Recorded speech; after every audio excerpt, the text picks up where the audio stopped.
नमस्कार, ज्योति सिंधरानी में आपका स्वागत है। आज मैं आप लोगों के बहुत सारे कमेंट पढ़ने वाली हूँ और सवाल को भी लेने वाली हूँ। आपने बहुत सारे सवाल किए हैं और आई थिंक बहुत दिन हो गए आप लोगों के सवाल को लिए हुए। तो चलिए हम लोग बिना देर के हुए फटाफट स्टार्ट करते हैं। तो सबसे पहली बात तो मेरे जितने भी व्यूअर्स इतने प्यारे प्यारे और इतने अच्छे कमेंट किए हैं उनको दिल से शुक्रिया, दिल से सच में बहुत ज़्यादा शुक्रिया। आप लोगों की कृपा से और आप लोगों के सपोर्ट से आज मेरा चैनल 37,000 पे चल रहा है। बहुत दिल से शुक्रिया है। बस ऐसे अपना सपोर्ट बनाए रखिए मेरे ऊपर। तो आप लोगों का सवाल मैं लेती हूँ, ठीक है। तो पहले मैं बता देती हूँ, जो भी मेरे व्यूअर्स अच्छे कमेंट किए हैं, बहुत अच्छे कमेंट किए हैं, उनको दिल से शुक्रिया। चलिए अब सवाल लेते हैं। नाम मैं नहीं पढ़ पाऊंगी क्योंकि यहाँ पे बहुत सारे ईमेल आईडी हैं तो नाम नहीं हो पाता है पढ़ने में। तो देखिए, जुपिटर माउंट पे कमल के फूल का होने से क्या फल मिलता है, ये दीपोन दास संस देवासेना किए हैं। तो देखिए, जुपिटर माउंट क्या होता है? जुपिटर माउंट गुरु का होता है और गुरु पे कमल का फूल होने का मतलब ज्ञान से आपके पास में माँ लक्ष्मी आएंगी। देखिए, किसी माउंट पे होने का मतलब क्या है? उस माउंट से रिलेटेड चीज़ों से फ़ायदा होना, उस माउंट से रिलेटेड चीज़ों से आपके पास में धन आना। अब कमल का फूल क्या होता है? माँ लक्ष्मी को रिप्रेजेंट करता है। तो कहाँ से लक्ष्मी जी आएंगी, किसके थ्रू आएंगी? तो माँ लक्ष्मी आएंगी आपको कहाँ से? तो आपको ज्ञान से, लोगों को हेल्प करके, आध्यात्मिक तरीके का काम करके, है ना। जैसे पूजा पाठ में बहुत लोग पूजा पाठ से भी बहुत ज़्यादा अर्निंग करते, काउंसलिंग का काम करके, इन सभी चीज़ों का ज्ञान दे के लोगों को, है ना। तो इन सभी जगहों से पैसे की अर्निंग होगी। उसके बाद सवाल है, विवाह रेखा हृदय रेखा को छूकर सूर्य रेखा तक जाए, मतलब विवाह रेखा आपके सूर्य रेखा तक जाए। देखिए, विवाह रेखा जो होता है ना, यहाँ पे पाया जाता है, यहाँ पे अगर ये सूर्य माउंट पे जाइए तो काफ़ी ऊपर चला गया ना, बहुत ज़्यादा। देखिए, बस एग्जांपल से समझिए, जैसे विक्की कौशल का कैटरीना कैफ से शादी हो गया, तो इस तरह का सिचुएशन बनता है, चाहे मेल हो या फीमेल हो। तो मेल हो तो फीमेल से होगा, उतने बड़े मतलब व्यक्ति है सफल, लेकिन उतना ज़्यादा सफल नहीं है जितना कि उनका पार्टनर होगा, या फिर उनके आने से लाइफ पार्टनर को रिप्रेजेंट करता है। यानी कि लाइफ पार्टनर के आने से आपकी बहुत बड़ी तरक्की होना, देश विदेश में नाम होना, इस चीज़ को बता रहा है। बस एग्जाम्पल से आप समझ लीजिए। Very nice video madam ji, fish sign in my hand, Ketu पर्वत, result will remain same, tell me. Ketu mount पे फिश का साइन, बहुत अच्छी बात है ना। अपने दम पे आप धन कमाएंगे, स्पिरिचुअल रहेंगे आप और बहुत अच्छे धन के मालिक होते हैं, धनी होते हैं ऐसे जातक। मेरे गुरु पर्वत पे स्टैंडिंग लाइन, गुरु पर्वत पे स्टैंडिंग लाइन, ठीक है, अच्छी बात है, उन्नति होते रहती है। ऐसे लोगों की लाइफ जल्दी रुकती नहीं है, मतलब हमेशा चलायमान होते हैं। गुरु पे तिल हो तो क्या होता है? देखिए, गुरु पे तिल होता है ना तो मैरिज से रिलेटेड दिक्कत होती है, मतलब या तो आपको बेबी बॉर्न में होने में, मतलब बेबी नहीं होता है, या फिर लेट होता है, बहुत ऑब्स्टिकल आते हैं, ससुराल के साथ भी संबंध उतने अच्छे नहीं होते हैं, मैरिटल लाइफ भी थोड़ा डिस्टर्ब रहता है। देखिए, डिस्टर्ब कहने का मतलब ऊपर से तो बहुत अच्छा लगता है, लेकिन अंदर से उनका कहीं और सेटिंग, आपका कहीं और सेटिंग, लाइक इस तरह से चीज़ें भी होती हैं। अगर गुरु के माउंट पे तिल बिल्कुल भी अच्छा नहीं बोला गया है, इसके रेमेडीज करनी बहुत ही ज़रूरी है। अच्छा बहन जी, कभी अपना हाथ दिखाना, बिल्कुल आप दिखा सकते हैं, आपको अबाउट में मेरा नंबर मिल जाएगा।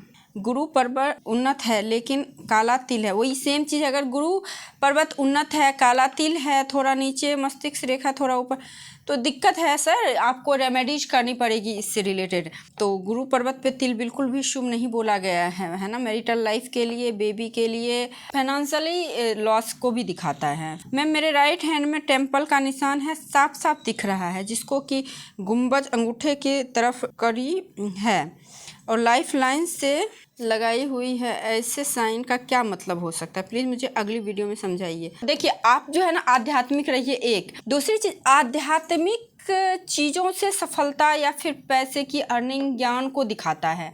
तो आप या तो पूजा पाठ आप कराते होंगे, मुकेश भगत नाम है इनका, या तो आप पूजा पाठ कराते होंगे, उससे पैसे की आप अर्निंग होती होगी, या फिर कोई संस्था चलाते होंगे, कोई आध्यात्मिक चीज़ करते होंगे, उससे भी लाभ होता है और इसमें नेम फेम भी मिलता है। टेम्पल का साइन है ना, ज्ञान, या फिर टीचिंग लाइन हो गया, प्रोफेसर हो गए, जज हो गए, इस कैटेगरी के जॉब भी करते हैं। मैडम, मेरी हथेली में मणिबंध के नीचे डमरू है। बहुत अच्छी बात है, मणिबंध के नीचे डमरू है, अच्छा है। कोई स्पेशल क्वालिटी आप में ज़रूर होगी, बहुत अच्छा गिटार बजा लेते होंगे, बहुत अच्छा डांस कर लेते होंगे, बहुत अच्छा म्यूजिक, कुछ ना कुछ एक स्पेशल क्वालिटी ज़रूर होगी आप में। ये जय श्री भट्ट हैं। हमारे भाग्य में क्या क्या लिखा है? अजय केला ऑफिशियल, वो मैं कैसे बता सकती हूँ, वो तो देखना पड़ेगा ना। देखिए मैं जादूगर नहीं हूँ या फिर कोई भी एस्ट्रोलॉजर जादूगर नहीं होता। जो कुंडली में है ना बस उसी को रीड, जो आपके हाथ में उसको रीड करके मैं बताती हूँ कि आपका ये है, जस्ट लाइक लॉजिकली तरीके से। जस्ट लाइक डॉक्टर आपका जब सिटी स्कैन होता है या फिर आपका रिपोर्ट आता है तो उस बेस पे आपका मेडिसिन चलाता है, तो मैं उस बेस पे आपका जो कुंडली या पाम देख के जो भी उसमें अगर अच्छी चीज़ है तो गुड, बहुत अच्छी बात है, नहीं है तो फिर उससे रिलेटेड रेमेडीज बताती हूँ। यही चीज़ है मैम। मेरे सडनली 1 हफ्ता पहले ये तिल डेवलप हुआ है। देखिए अगर सडनली हुआ है तो अभी के अभी रेमेडीज कीजिए, सीधे शिव जी के शरण में जाइए, क्योंकि शनि पर्वत पे है ना, शनि देव के गुरु शिव जी कहे जाते हैं। आप सीधे शिव जी के शरण में जाइए, शिव जी का जितना पूजा कर सकते हैं उतना पूजा कीजिए, और 4th ग्रेड स्टाफ जितने भी होते हैं उनको रिस्पेक्ट कीजिए, या फिर कोई भी काम करने वाले व्यक्ति के साथ रिस्पेक्ट कीजिए, बड़े का बहुत ज़्यादा रिस्पेक्ट कीजिए। पेड एनालिसिस और फ्री। सर पेड एनालिसिस, अगर आप पर्सनल एनालिसिस या पर्सनल कंसल्टेंसी चाहते हो तो आपको पेड करना पड़ेगा इसके लिए, बाकी तो सारे ज्ञान तो इस पे है ही, यूट्यूब चैनल पे मैंने दे ही रखा है। Everybody has a dream become successfully in life, not for people like me who has a mole on चंद्रमोन। ज़िंदगी ऐसे जीना ही अच्छा है कि सुसाइड करके मर जाना ही है। देखिए मरना कोई सॉल्यूशन नहीं है। आपने जो लिखा है ना कि इतने ऑब्स्टिकल है लाइफ, मर जाए, मर के क्या कर लोगे, वहाँ भी शांति नहीं मिलने वाली है। जो आपने किया है ना अगले जन्म में फिर उतना जीना कि उतना जितना बचा है ना उतना आप भोगोगे, फिर ही अच्छी लाइफ आएगी। तो इससे अच्छा है कि इसी जन्म में क्यों ना भोग ले स्ट्रांग होके। तो आप कुछ पूजा पाठ करो, कुछ कर्म अच्छे कर लो। देखिए होना तो है, ऐसा नहीं कि नहीं है, होना है। सावन आया है, बादल छाया है, बारिश होगा ही होगा। अब उसको आप नहीं रोक सकते हो, लेकिन आप रेन कोट और छाता जरूर पहन सकते हो, है ना। तो उससे क्या होगा, जो होना है वो तो होगा, लेकिन थोड़ी सी मन में तसल्ली रहेगी कि हाँ हमने ये प्रोटेक्शन लिया है और आराम से हम अपने मंजिल तक जा सकते। रास्ते में बारिश आ गई और आपके पास कुछ नहीं है, ज़्यादा डर रहेगा कि कहीं बुखार आ गया, कहीं जुकाम लग गया। अगर आपके पास छाता और रेनकोट रहेगा तो आपको ये तो तसल्ली रहेगी मैंने पहन रखा है, जो होना है वो होगा, लेकिन एक तसल्ली रहेगी। तो रेमेडीज तसल्ली देता है और कहीं ना कहीं थोड़ा बचाव भी करता है, जस्ट लाइक बारिश में छाता। तो सुसाइड करना सॉल्यूशन तो बिल्कुल भी नहीं है। आपको क्या लगता है सुसाइड अगर आप कर लोगे तो प्रॉब्लम खत्म हो जाएगी? बिल्कुल खत्म नहीं होगी। एक तो आपने कैसा कर्म किया है जो इस जन्म में आपको सुसाइड का नौबत आ रहा है, और एक आत्मा को आप कैरी कर रहे हो। अब उस आत्मा को आप कष्ट दे के मार रहे हो।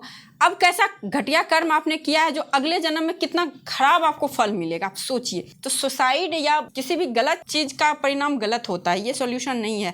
तो ऐसा अगर आपके दिमाग में आ रहा है तो बिल्कुल गलत आ रहा है, बिल्कुल भी ऐसा मत सोचिए।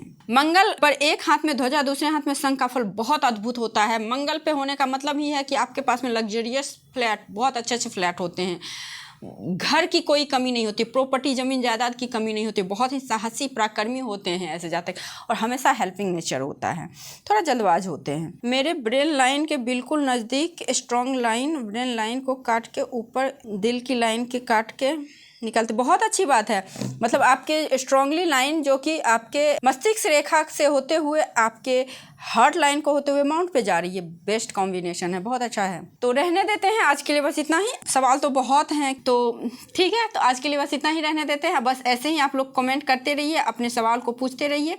मैं किसी दिन फिर से आके आपके सारे सवाल को लूँगी, और अभी समर वेकेशन चल रहा है तो हो सकता है मैं किसी दिन लाइव भी आऊँगी। जितने भी व्यूअर्स हैं मेरे, सारे अपने अपने क्वेरी को लिख के रखिए, किसी दिन लाइव आती हूँ, फिर आपके क्वेरी को मैं सॉल्व करती हूँ। तो आज के लिए बस इतना ही, नमस्कार।